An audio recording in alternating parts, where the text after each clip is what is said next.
Hey guys, welcome to my YouTube channel. My name is Yuvraj Mehta. आप देख रहे हैं education era YouTube channel. I hope आप सब बढ़िया होंगे और अच्छे से अपनी प्रिपरेशन कर रहे होंगे।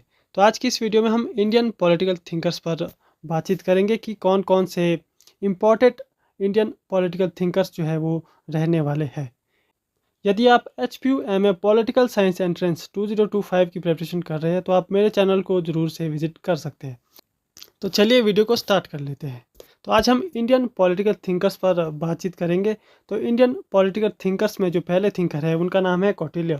कौटिल्य एक मेजर रोल प्ले करते हैं इंडियन पॉलिटिकल थिंकर्स में, क्योंकि प्राचीन भारतीय राजनीतिक चिंतन का जन्मदाता जो है कौटिल्य को माना जाता है।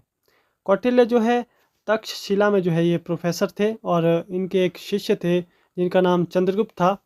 तो धनानंद जो कि एक अराजकता फैलाने वाला एक राजा था, तो उसके विरुद्ध जो है इन्होंने अपने एक शिष्य चंद्रगुप्त को ट्रेन किया था।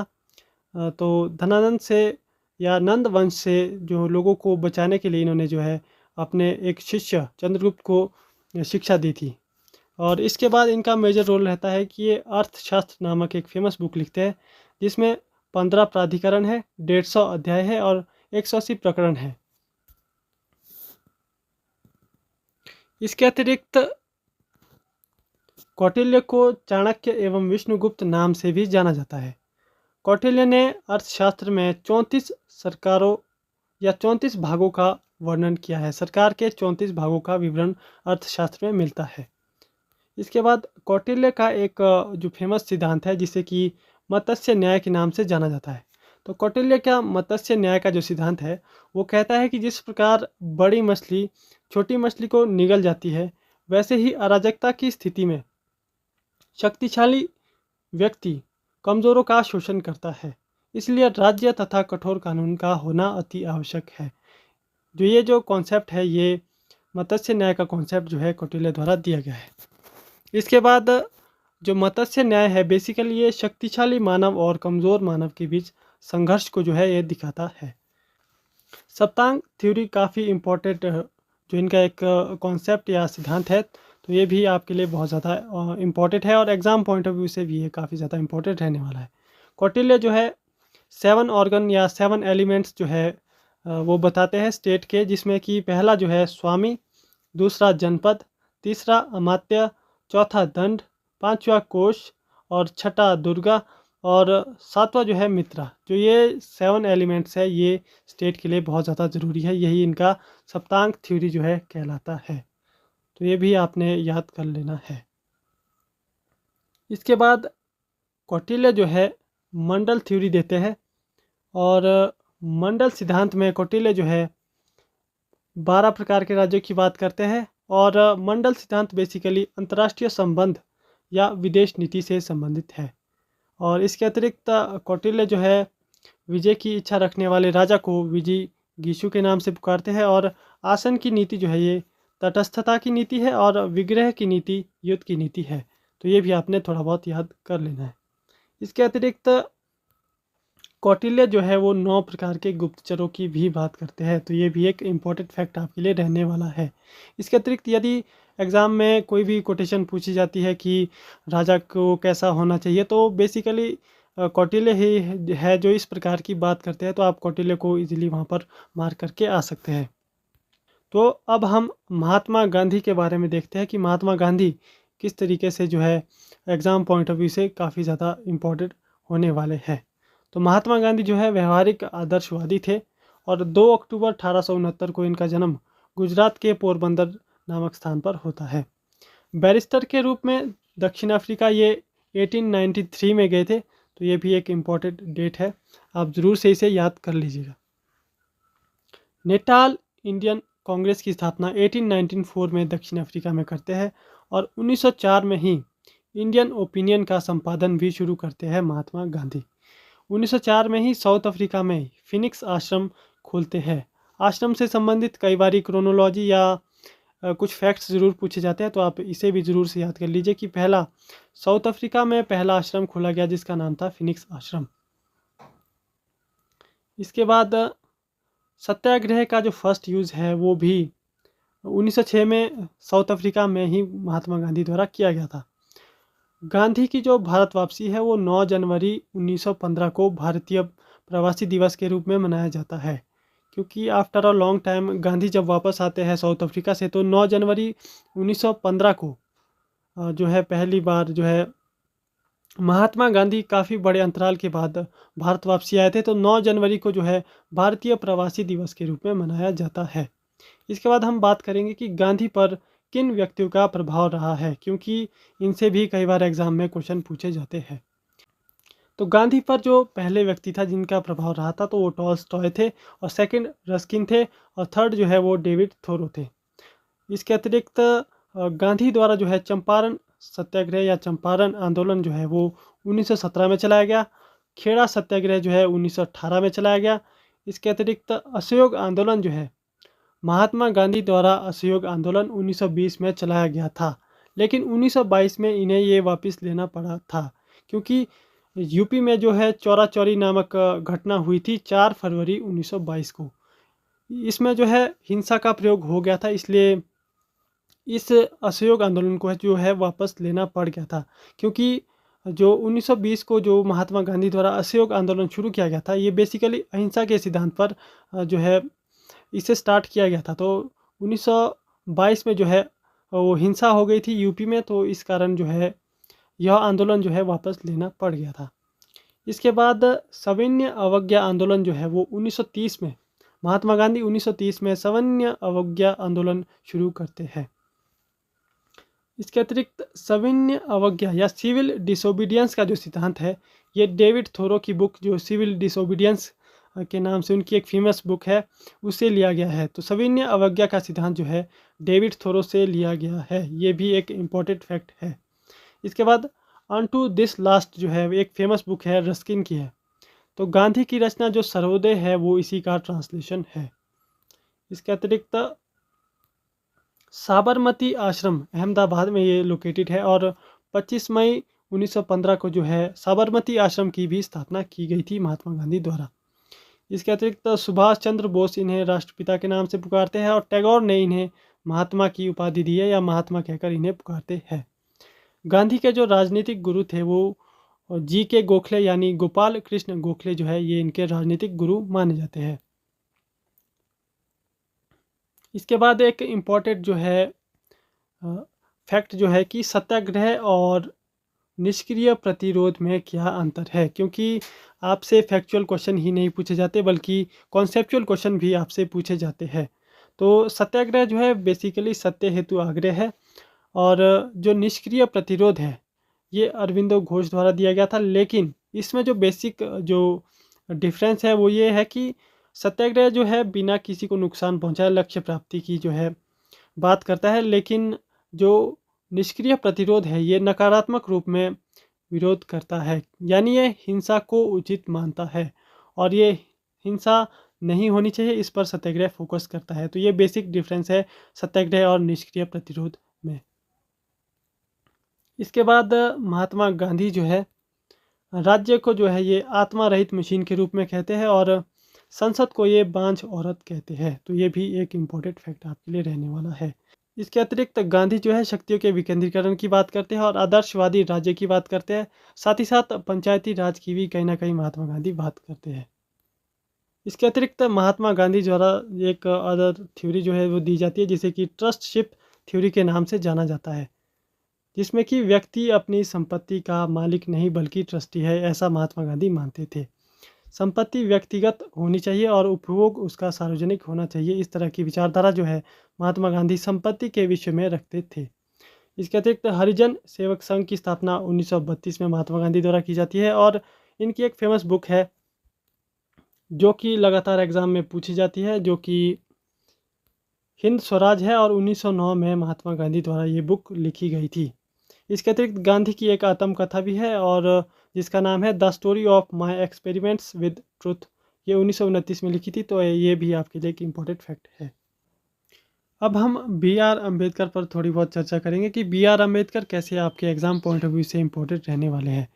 B R Ambedkar Indian political thinkers में भी मेजर रोल प्ले करते हैं, क्योंकि काफ़ी तरह के जो इनके कार्य है वो सराहनीय कार्य है, और एग्ज़ाम पॉइंट ऑफ व्यू से भी वो काफ़ी ज़्यादा इम्पोर्टेंट रहने वाले हैं। तो सबसे पहले यदि हम बात करें कि अंबेडकर जो है महार जाति से संबंधित थे और महार सत्याग्रह जो है 1927 में अंबेडकर द्वारा चलाया गया था। इसके अतिरिक्त कालाराम मंदिर सत्याग्रह भी 1930 में बी.आर. अम्बेडकर द्वारा चलाया गया था। बहिष्कृत हितकारिणी सभा की स्थापना 1924 में अंबेडकर द्वारा की जाती है और बम्बई विधान परिषद के सदस्य ये 1926 में बनते हैं।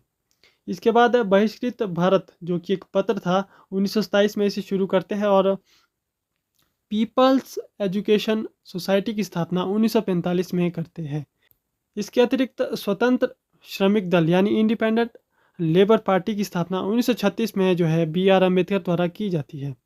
यदि हम इनके अन्य पत्रों की बात करें तो जनता, प्रबुद्ध भारत और समता जो है इनके एक अन्य पत्र के रूप में आप याद रख सकते हैं।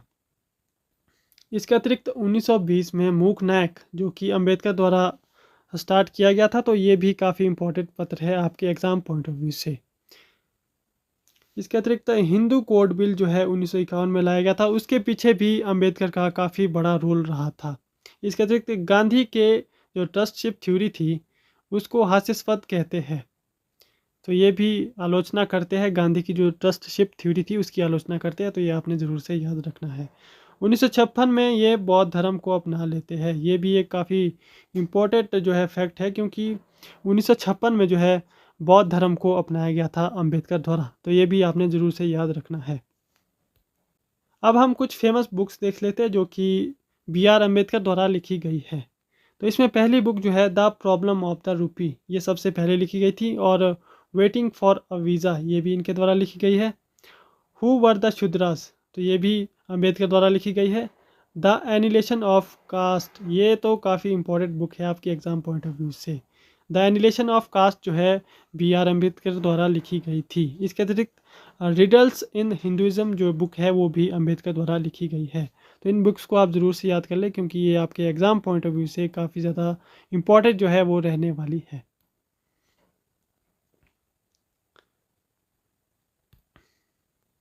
अब हम एम.एन. रॉय को देख लेते हैं कि एम.एन. रॉय से किस तरह के क्वेश्चन एग्जाम में पूछे जा सकते हैं। तो एम.एन. रॉय का फुल नाम जो था मानवेंद्र नाथ भट्टाचार्य था। हालांकि एम.एन. रॉय से सिर्फ एक ही क्वेश्चन आता है कि जो कि मैं हर बार एग्जाम में देख रहा हूँ कि रेडिकल ह्यूमैनिज्म या नव मानववाद का सिद्धांत किसके द्वारा दिया गया है। तो सीधे सीधे आप एम.एन. रॉय को टिक कर सकते हैं, क्योंकि एम.एन. रॉय द्वारा जो है रेडिकल ह्यूमैनिज्म या नव मानववाद का सिद्धांत दिया गया था। इसमें ये 22 प्रिंसिपल देते हैं नव मानवतावाद के, तो ये भी आपने ज़रूर से याद रखना है।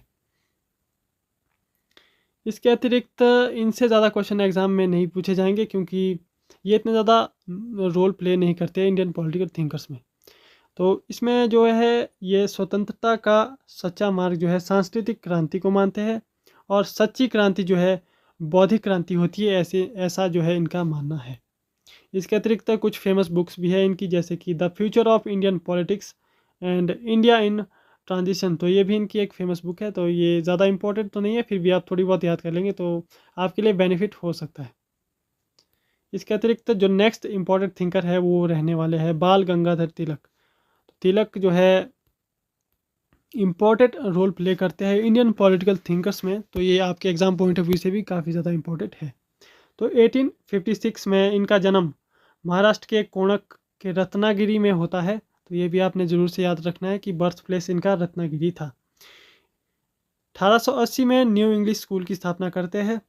इनके जो प्रमुख पत्र है वो मराठा और केसरी है, ये भी आपने ज़रूर से याद रखना है कि इनके प्रमुख पत्र मराठा और केसरी है। इसके अतिरिक्त दक्कन एजुकेशन सोसाइटी की स्थापना 1984 में करते हैं, तो ये भी आपके लिए एक इम्पॉर्टेंट फैक्ट है। इसके अतिरिक्त शिवाजी महोत्सव और गणेश महोत्सव को भी ये फिर से रिस्टार्ट करते हैं।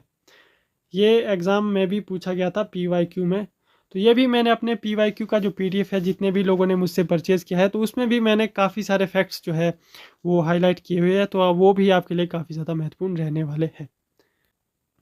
1916 में जो लखनऊ समझौता होता है उसमें जो है बाल गंगाधर तिलक द्वारा स्वराज मेरा जन्मसिद्ध अधिकार है और मैं इसे लेकर रहूँगा, इस तरह का नारा जो है वो 1916 में लखनऊ समझौते में दिया गया था, तो ये भी आपने ज़रूर से याद रखना है। तो जिस तरीके से उपयोगितावाद के जो समर्थक है वो अधिकतम लोगों के अधिकतम सुखों की बात करते हैं, उसी प्रकार से बहुजन हिताय बहुजन सुखाय की बात करते हैं, जिनका नाम है तिलक। तो तिलक जो है इस तरह की बात करते हैं कि बहुजन हिताय बहुजन सुखाय। गीता रहस्य ये जो है मांडले जेल में लिखी गई थी। तो अब हम स्वामी विवेकानंद पर थोड़ी बहुत बातचीत करेंगे और देखेंगे कि कौन कौन से इंपॉर्टेंट फैक्ट जो है उनकी लाइफ से एग्ज़ाम पॉइंट ऑफ व्यू के लिए इम्पोर्टेंट रहने वाले हैं। तो यदि हम इनके बर्थ की बात करें तो 12 जनवरी 1863 में जो है इनका बर्थ होता है और 12 जनवरी को ही राष्ट्रीय युवा दिवस के रूप में भी मनाया जाता है। तो ये भी आपने याद रखना है कि 12 जनवरी को राष्ट्रीय युवा दिवस के रूप में मनाया जाता है। इनका मूल नाम जो है नरेंद्र नाथ दत्त था।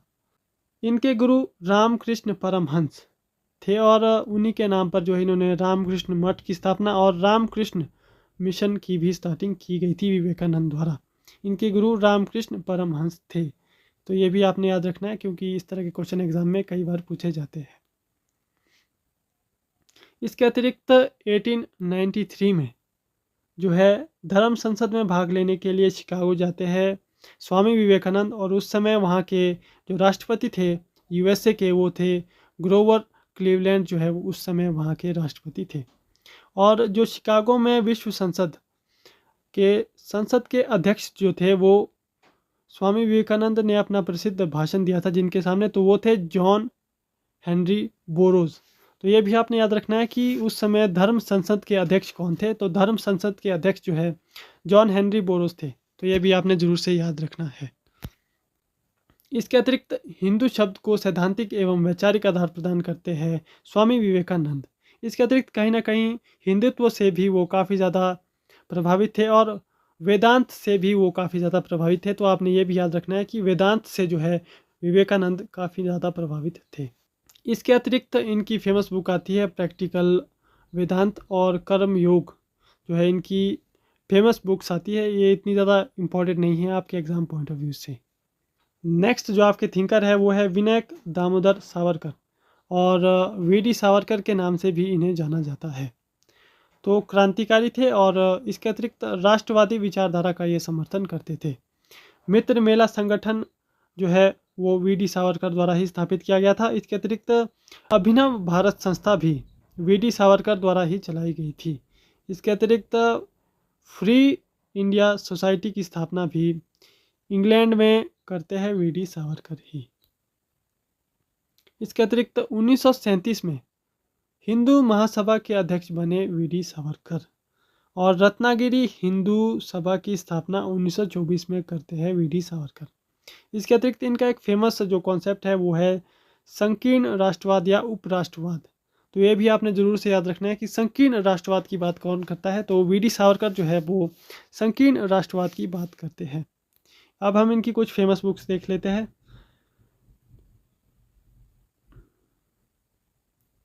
इनकी फेमस बुक्स में इनकी पहली जो फेमस बुक है वो है माय ट्रांसपोर्टेशन फॉर लाइफ, ये वीडी सावरकर द्वारा लिखी गई है। और हिंदू पद पातशाही जिसमें कि मराठों की उत्पत्ति से संबंधित ये बुक है। तो ये भी आपने याद रखना है क्योंकि बुक से जो है काफ़ी सारे क्वेश्चन जो है एग्ज़ाम में लगातार पूछे जाते हैं। हिंदू पद पातशाही जो है मराठों की उत्पत्ति से संबंधित है। इसके अतिरिक्त the war of Indian independence 1857 जो बुक है वो भी वीडी सावरकर द्वारा ही लिखी जाती है। इसके अतिरिक्त एक अन्य इनकी फेमस बुक है जिन्हें हिंदुत्व कहा जाता है। तो हिंदुत्व जो है इनकी एक फेमस बुक है। ये भी आपने ज़रूर से याद रखना है क्योंकि काफ़ी इम्पोर्टेंट बुक ये रहने वाली है। वीडी सावरकर जो है वो हिंदी राष्ट्रभाषा व संस्कृत देवभाषा होगी, इस तरह की बात जो है वीडी सावरकर करते हैं। क्रांतिकारी घटनाओं की वजह से उन्हें अंडमान निकोबार जेल भेजा गया था। यह भी एक इम्पॉर्टेंट फैक्ट है क्योंकि पिछली बार शायद एग्ज़ाम में पूछा गया था कि किस भारतीय विचारक को जो है अंडमान निकोबार जेल भेजा गया था। तो वीडी सावरकर को जो है अंडमान निकोबार जेल भेजा गया था। तो ये भी आपने ज़रूर से याद रखना है। इसके अतिरिक्त हिंदूवाद की जगह ये हिंदुत्व की बात करते हैं। ये भी एक इम्पॉर्टेंट फैक्ट है क्योंकि हिंदुत्व जो है इनकी एक फेमस बुक भी है। इसके अतिरिक्त 1857 में जो स्वतंत्रता संग्राम होता है उसको स्वतंत्रता के लिए संघर्ष ये कहते हैं। तो ये भी एक इम्पॉर्टेंट फैक्ट है। तो आज की वीडियो में बस इतना ही और जितने भी आपके अदर थिंकर्स बच जाते हैं तो उनको मैं नेक्स्ट वीडियो में कवर करूँगा। इसके अतिरिक्त यदि आप HPU MA political science entrance last year के PYQs विद डिटेल्ड एक्सप्लेनेशन लेना चाहते हैं तो आप मुझे जो है ज़रूर से कांटेक्ट कर सकते हैं। मेरा व्हाट्सएप नंबर जो है ये स्क्रीन पर आप देख सकते हैं, इस पर आप मुझे ज़रूर से कांटेक्ट कर सकते हैं। इसमें मैंने पिछले 6 वर्षों के PYQs के साथ एक डिटेल जो है एक्सप्लेनेशन तैयार की है, जो कि आपके लिए बहुत ज़्यादा इंपॉर्टेंट रहने वाली है। तो यदि आप इसको परचेज़ करना चाहते हैं तो आप मेरे व्हाट्सएप नंबर पर ज़रूर से संपर्क कर सकते हैं, और सैंपल भी आप वहाँ पर देख सकते हैं कि किस तरह से जो है ये PDF आपके लिए बनाया गया है। तो यदि आप ये PDF लेना चाहते हैं तो आप मुझे इस व्हाट्सएप नंबर पर संपर्क कर सकते हैं। तो आज की वीडियो में बस इतना ही, मिलते हैं नेक्स्ट वीडियो में, तब तक के लिए टेक केयर, बाय बाय।